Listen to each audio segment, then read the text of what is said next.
আচ্ছা, শীত তো পড়েই গেছে, তোমাদের বাড়িতে কি শীতের পিঠে বানানো শুরু হয়ে গেছে?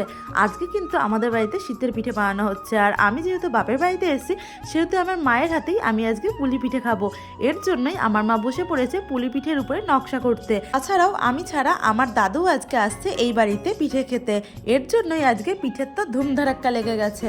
আমার মা এক এক করে নকশা করে ফেলেছে অনেকগুলো পিঠে। আজকে করা হবে ভাপা পুলি। সেই ভাপা পুলিটাই কি করে করে সেটাই আমি তোমাদেরকে দেখাবো, চলো। এখানে তো পুরোপুরিভাবে রেডি হয়ে গেছে।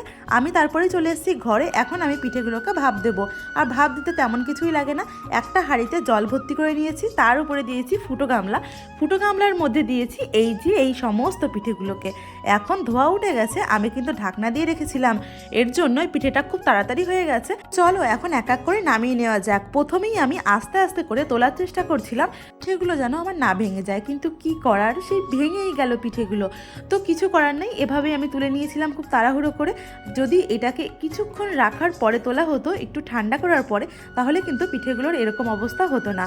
আচ্ছা, তোমরা এই পিঠে কে কে খেতে পছন্দ করো আমাকে কিন্তু অবশ্যই কমেন্ট বক্সে কমেন্ট করে জানিও।